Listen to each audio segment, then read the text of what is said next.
Oh, there it is. Okay. Wait. Ha.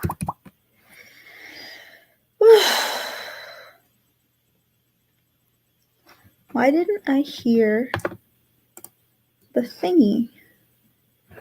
Oh, because my volume was on mute. That explains it. Okay, so I am, let's see, how many words did I get? Not very many.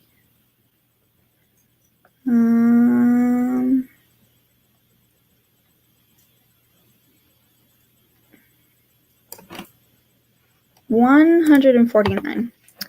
But here's the important thing. I had to scroll way back past the 2 last scenes that I wrote to pick up the other plot line and find out where I'd left off, with the other characters. And I have to go back now and sort of remember, pick up that thread and write the scenes that are happening parallel to the other exciting stuff that I was busy writing before. And that's really fun. But it took me a minute to remember what was all that? Where was I? Yeah, it's probably because my computer the thing was muted. So silly. Oh well, whatever.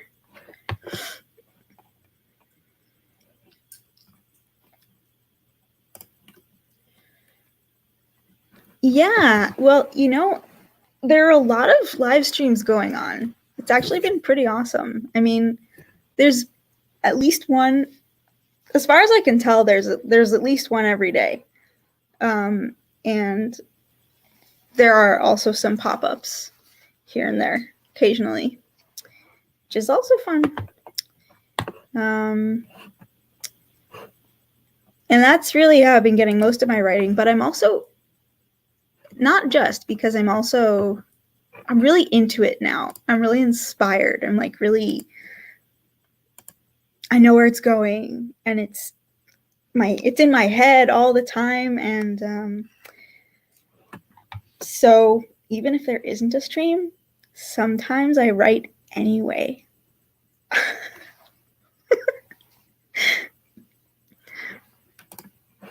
Which is pretty cool. It's pretty exciting. I just passed 68,000 words, and I'm officially in the final act of the book, and I had an amazing epiphany about the ending. I know, who even does that? What is that? No, but it's just, I'm not saying I write a lot, just, some words pop in. Oh, hi, Samwise. I was so excited about this epiphany, and I went on and shared it with my friend, and then, I'm so moved. Yeah, and as I was telling her how intense it was, I was like, yeah, this can just be the ending of the book. It doesn't have to be any more complicated than this. And I always thought it did. I always thought it needed to be all this, oh yeah, they go to this place and then this guy goes and challenges this guy, and they don't, it's so different than how I first envisioned the book when I started writing it, and it's cool, and I like it better this way. But it's they don't have to do anything. They don't have to defeat the villain even. He doesn't even have to be detained. It doesn't have to be, it's going to be a happy for now thing. They're going to be more books in the series. That's what I'm hoping. But it's still going to be a really cool ending, because there's this really intense thing.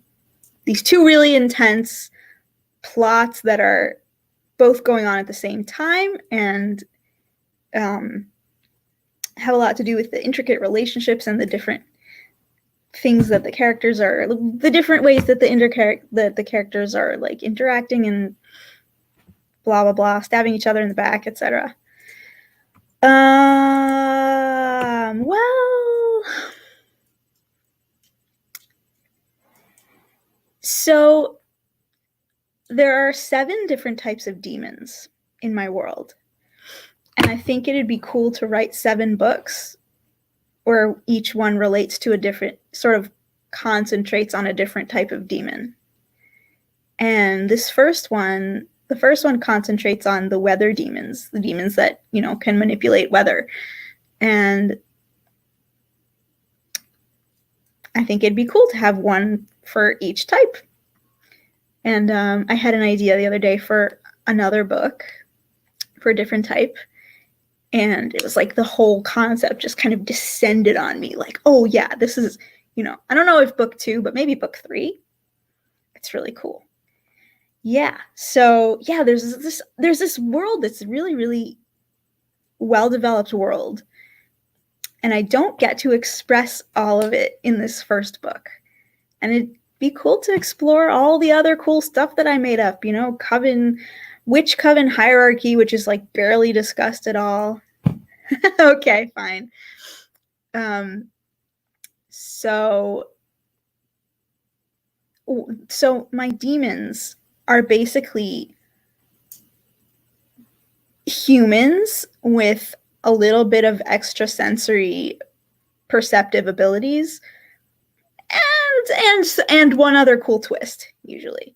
So there are different types, like pretty much all of them can read minds and manipulate thoughts, manipulate the thought process of a human being. So they can either cause you to think something, they can both cause a person to think something and also know what that person is thinking in the first place. All 7 types. Now, I don't know which type of, okay, no, I think I do know, but I'm not sure.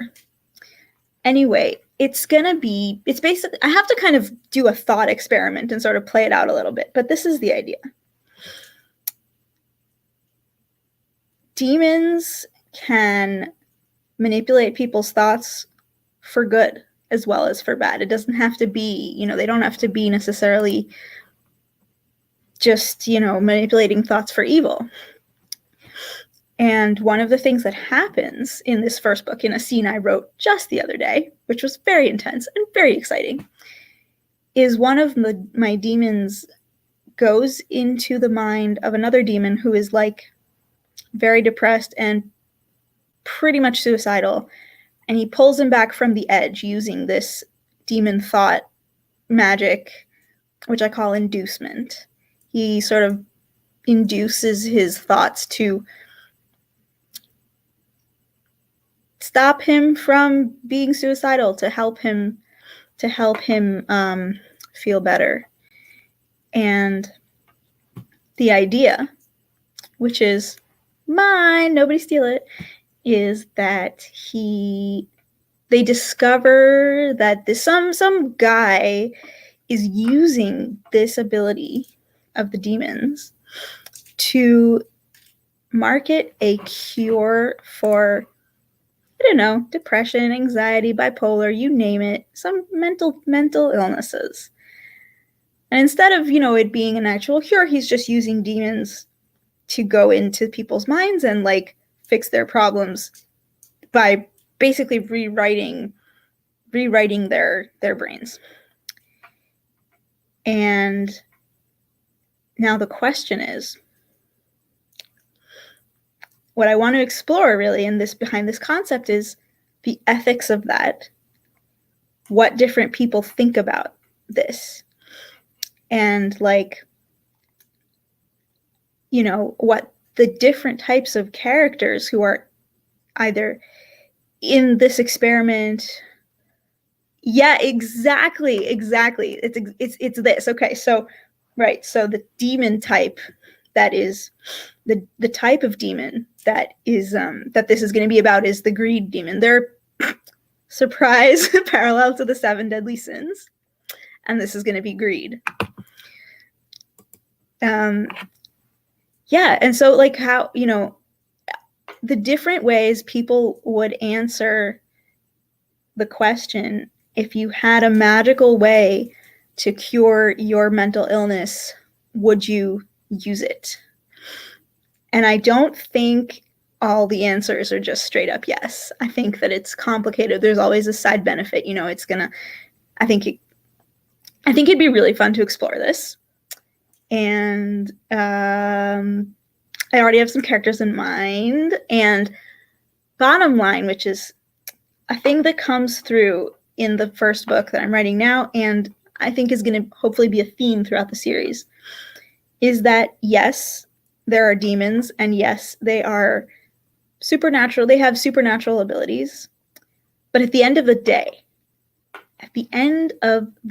day, these things, these qualities that are really the villain, you know, these qualities that are really the antagonist, the greed, the anger, which is the one I'm dealing with in the first book, are human qualities and not demon qualities. At the end of the day, the guy who is in charge of the whole magical demon mental health cure industry is not a demon. He's just a piece of shit. And that's my message. Anyway, this has been Toxic Masculinity 101 by Leora Sophie. I know, but it's not even written yet. It's just inside my head, but you're going to love the first one so much. And I'm writing it. So, yeah. Yes, right? So isn't that cool? Anyway, the other types of demons. So there are, I made myself an infographic about it at some point, and now I'm going to try to remember. Okay, so what are the 7 deadly sins? I always forget one. There's anger, and that's the weather demons. And there's greed, which are the money demons. And okay, now I'm just like totally lost trying to find the never mind, I'm gonna find the infographic. Like lazy, forget it. I'm not gonna bother to try. I'm not remembering this. Come on, demons. Here we go. Let's do screen share.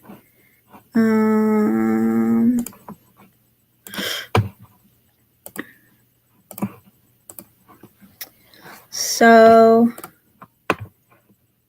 right. Greed, sloth, lust, pride, gluttony, envy, wrath. Right? That's the and anger. Okay. So here's all the different types of demons.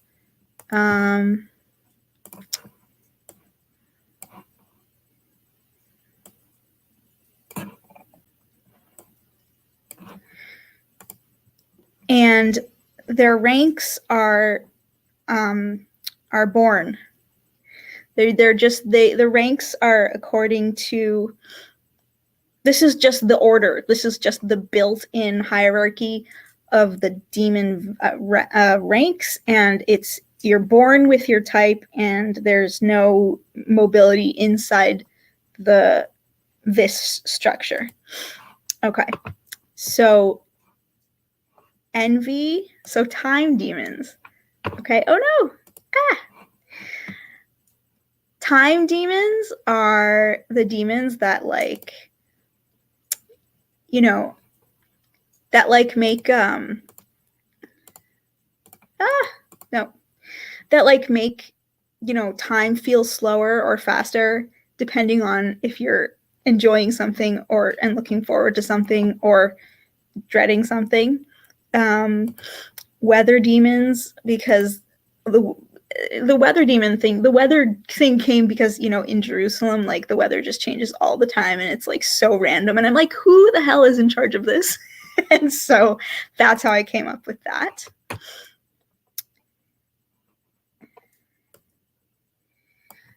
And that's parallel to wrath. Why do I keep closing this by accident? Then there's technology, which is parallel to sloth, and that's, the ability to manipulate technology, but also the ability to manipulate humans into relying on the technology and manipulating humans through the technology. Media. So media demons are, I haven't really developed this as much, but fake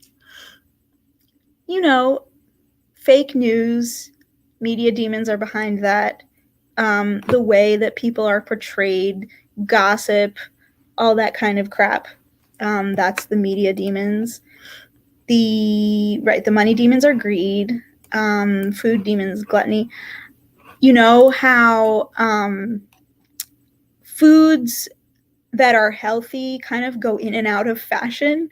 Like one decade, butter is the unhealthiest thing, and the next decade, all of a sudden, butter is healthy and you're not supposed to eat coconut oil, and then all of a sudden, coconut oil is super healthy. So food demons are the ones behind this.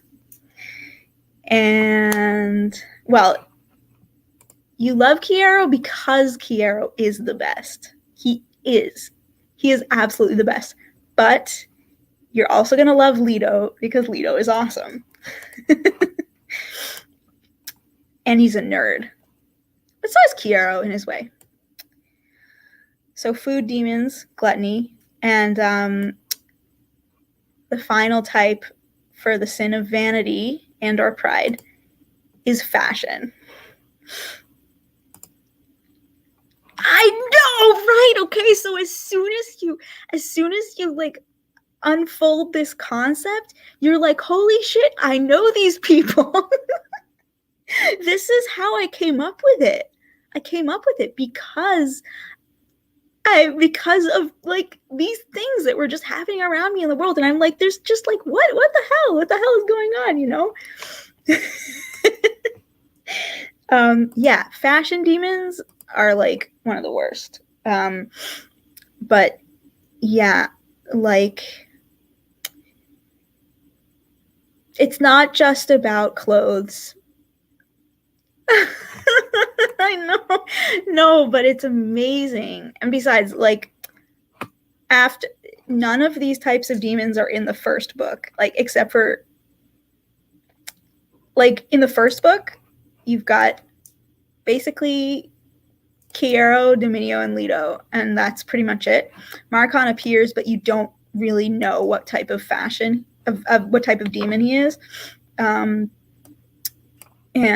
yes, beauty, image, the emphasis on physical appearance, all that stuff is from the fashion demons. And the whole entire beauty industry is built on the fashion demons.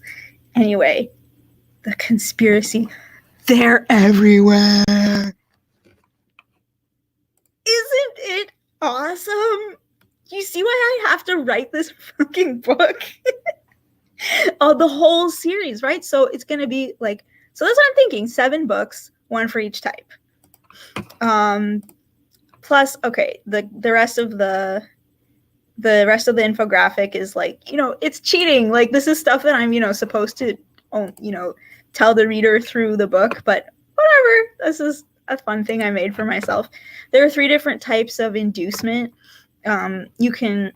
They're like the fabrication of thoughts, illusionment, which is like if you can create an illusion or make a person think they thought something, make a person want something, and make a person do something.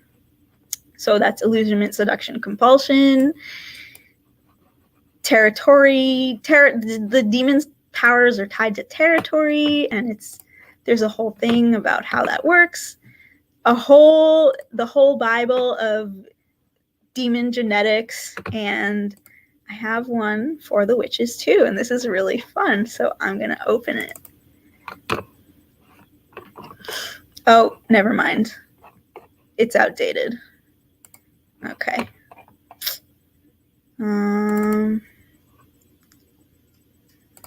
Yeah, my other infographic is so I made the infographics on Canva. They actually have they have templates, and like I'm just obsessed with rainbow colors, so I just made everything rainbow colors. But they're really easy. You don't really they're really easy to use and really user friendly. So I just needed to organize all the ideas that were in my brain, and so I made these. I'll show you the witches one, but take into account that it is the witch's magic is actually completely different than what it is now. Application window.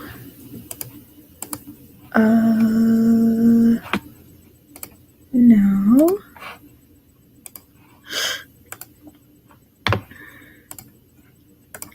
Okay, we're just gonna, whoa, oh my God. Okay, this is the, this is my witches infographic.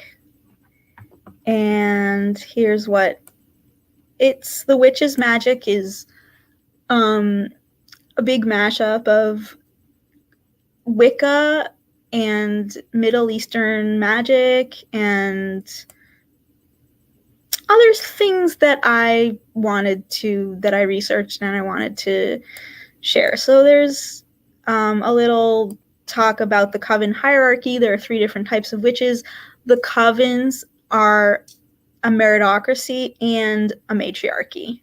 So the witches, the community of witches is always obviously ruled by women, and your rank is earned based on what you do.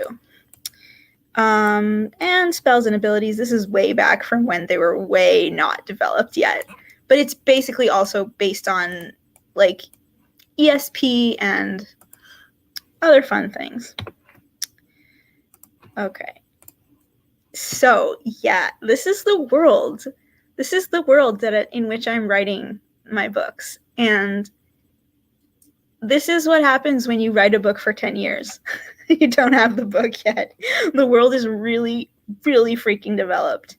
And the characters are really well developed. And just the text. That's all that's left is the text. So we're going to do another sprint now. Okie doke. Ooh, is my 20-minute timer ready? It is. But I don't have it on YouTube yet. But that's okay, because I have the actual original video. So I can just play that. Wait.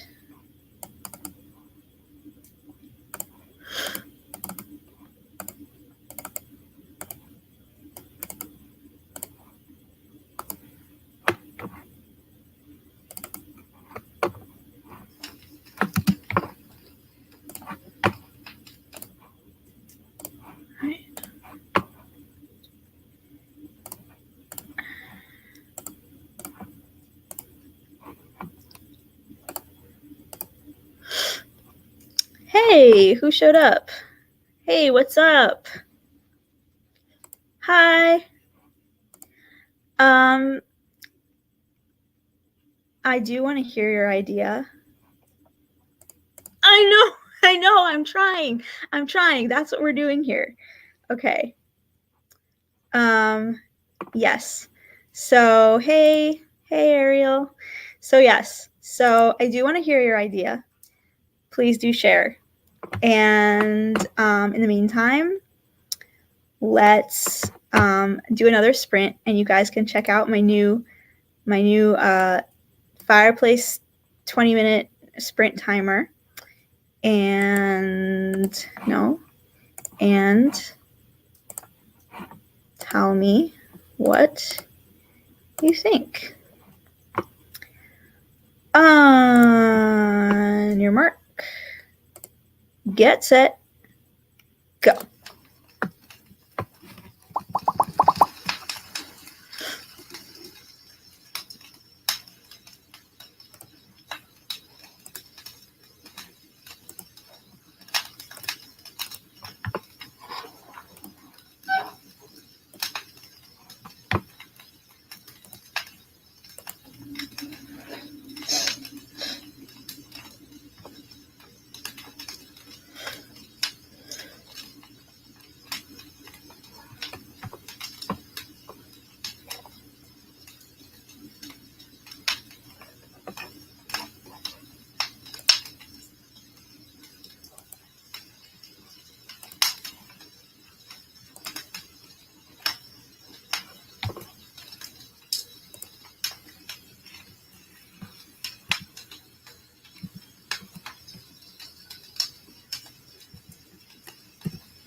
There's the alarm.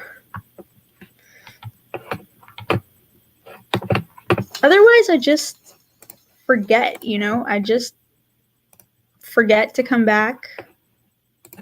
I forget to come back from the sprint. So, I know, right? Yeah. Nope, it's a downloaded doorbell sound. So let's see how I did. Really? 195 words? That's it? That seemed like more. Nope, there it is, 195. Ugh. I was getting a little frustrated because this was the scene I really didn't want to write, but I found a way out of it. So, how'd everybody do?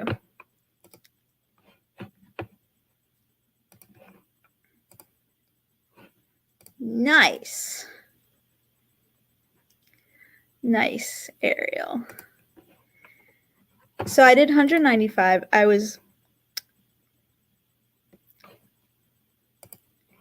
Let me just explain why I don't want to write the scene that I'm writing, okay? The scene that I just ended, right before I switched to this one, ended like this.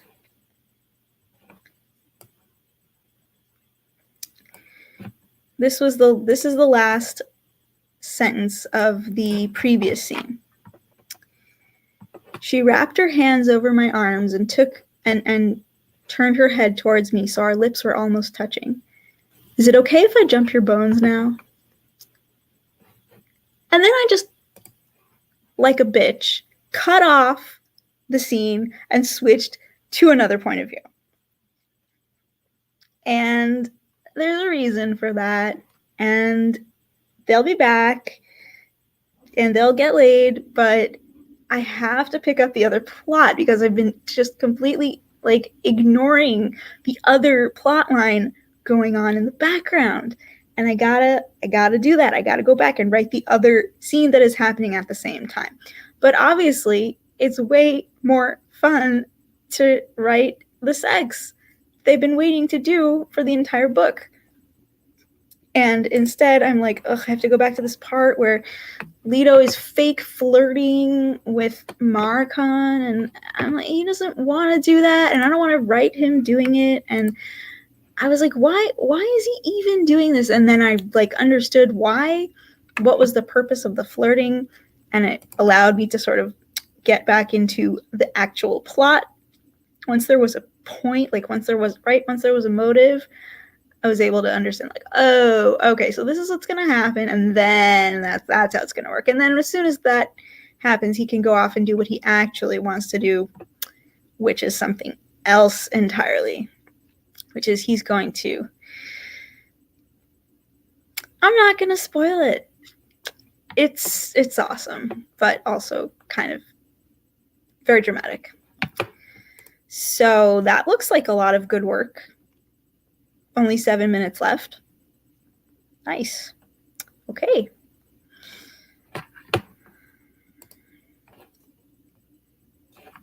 I didn't read. So Cordy, is this the story idea that you posted about before that you were like, wait, no, don't write it. Nope, other things to work on. Let's see. A woman who's tired of being alone, and she calls out to the universe and basically issues a not serious challenge to all the gods of love to bring her someone, and the gods are like, fucking challenge accepted. Shenanigans ensue. Nice. I like it. You know what? I like it. That sounds like it has the potential to be very funny and also very emotional and very deep and like very relatable, like extremely, extremely relatable. You have a big market for that book. Okay. I'm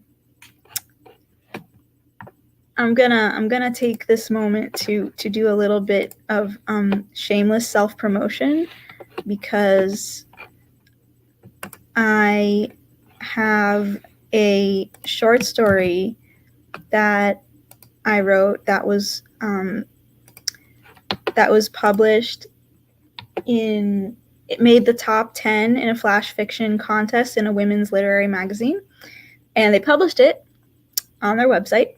And I'm gonna link it here, and I'll tell you why I thought of it now, because of this theme of the looking for, tired of not being able to find anyone and being alone, and the partners are all not right and it doesn't work out, and all the crap that people tell you when you're like not finding the right person, and how completely unhelpful it is. And I wrote a very, very short story, piece of flash fiction based on that, and also because a friend of mine had broken up with his girlfriend and he was just completely devastated, and it kind of was inspired by him to write this. But it was also a lot of it was also from my own experience of like growing up, especially in modern Orthodox Jewish culture, where there's like so much emphasis on the one day you'll find your husband and get married and bring Jewish babies into the world and all that. And and like I turned 18, and everyone around me was, not everyone, but one by one, like people, met someone and got married, and some of them just dated one person and then got married and now have kids and seem happy. And I'm like, in and out of serious relationships and not finding the one. And, it's, it feels very lonely. I'm obviously not the only person who hasn't found an appropriate partner to be with forever, but it can feel that way, and the way you look at other people's lives, everything looks perfect on the outside. That's what they show you. So, okay, maybe not all of my elementary school classmates and high school classmates are married, but like a lot of them are. A lot. And this was true 5 years ago. It's not just true today. It's like when I was 23, this was already true. So I wrote myself a piece of flash fiction to make myself feel better about it. And Memory Game is the result. And I love it. I think it's one of the best pieces I've ever written. And I hope you enjoy it. It takes about 3.5 minutes to read, so please do enjoy. And why don't we... Does anybody want to share a line from what they wrote? I do not. Not from this last sprint, but if anybody else does, please feel free. And, ooh, whoa, that was fast. Dang. While I was talking about it, you read it. See, that's how short it is. It's like 750 words or something. Thank you. I'm glad you liked it. I really like it too. Just, and it's fun. I like it. Anyway. You both just read it. Wow, okay. Oh, wow, okay. I'm glad you love it. I'm really glad. Thanks. I'm really glad that you feel that way. I really enjoyed it. This is, this piece, from the way that you see it now on the website, is almost identical to the first draft. I barely edited it at all. I just kind of vomited it onto the page perfect. It was one of the most satisfying writing experiences of my life. There were a couple of little tweaks, like, I don't know, this sentence sounded a little bulky, so I reworded it or something, but really barely. And it was so cool. It just happened like that. And I wrote it in 2015, I guess. And it was published in 2018 and rejected 12 times. So keep that in mind. I do think it's important to talk about how many, that it was rejected by 12 different mags before getting into, before becoming a finalist in a Flash competition. So, part of getting published is finding the right match. It's not just about, you can't just send your work to every single publisher or every single magazine. It has to be the right fit. So, and one of the skills that requires a lot of research and a lot of looking into finding the right fit for every piece. And you have your style, and every piece is different, and sometimes it's not the right time, and they have themed issues and all that stuff, and that can be a lot of work. So it's not simple, but oddly enough,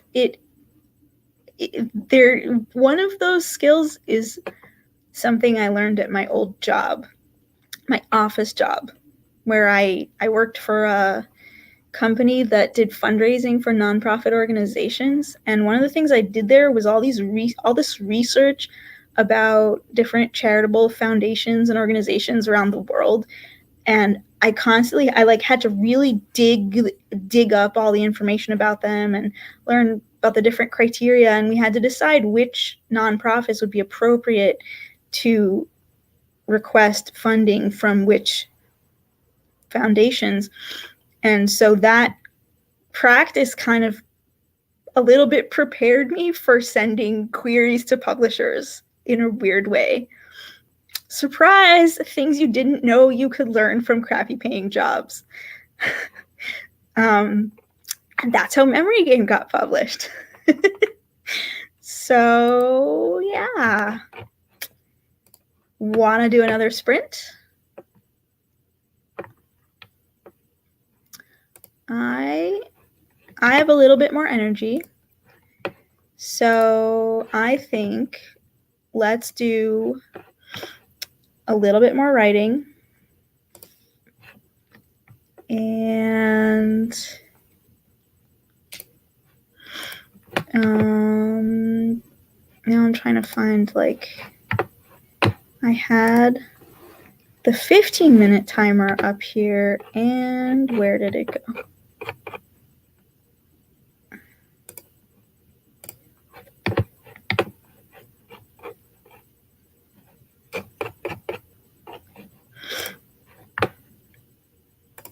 Okay.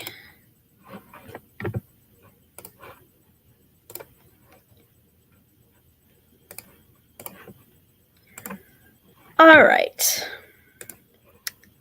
Let's do it. This, by the way, is real footage of snow falling in Nana's backyard from last week. Go.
Okay.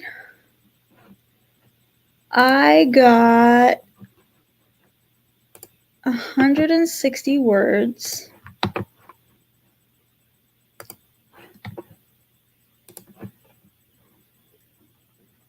I did something I was not expecting to do, which is, I don't even really know what to call it.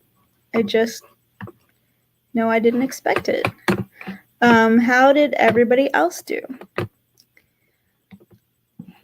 And while you are telling me how you did, and I'm waiting for StreamYard to catch up with your comments, I'll read you this thing I was not expecting to do. So this is a scene between two guys, Lido, who's one of my main characters, and Marcon, who's one of my antagonists. And there was this weird kind of awkward forced flirting, fake flirting that had happened prior to this, and then there was a whole mind reading thing and whatever. Then this is what happens. He looked back up at me, eyes narrowed. Are you a closet bisexual, Lido? I smirked. Does it look like I own a closet? And before he could make any further comment, I sprinted out the front door and headed home. Closet bisexual, my ass. I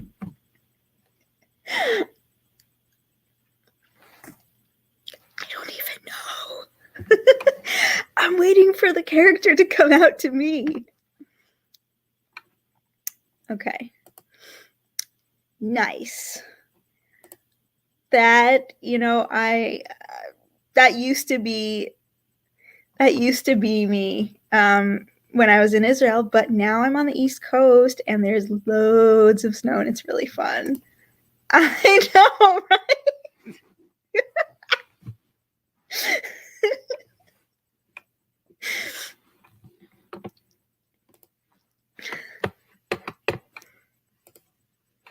Because he was doing the fake flirting and I don't know, whatever. I think it was funny. I think it was, and it put just enough in there to be like, I don't know. Maybe he is, maybe he isn't. You finish your rough edit cuts. Good. That's excellent. So it's 5 minutes to midnight now.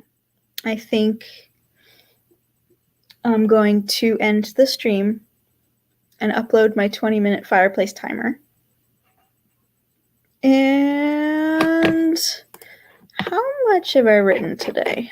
Let's see. Yesterday, I left off at the part where Eden told Kiero these things are read right to left. Okay, so from here, actually, blah, blah, blah. And 958 words. Okay, not bad for a non-NaNoWriMo day, during which I also went to the supermarket, built Nana a fire, bought a new grill pan, cooked a badass delicious zucchini on it, and did actual work that I'm getting paid to do. I'd say that's a productive day.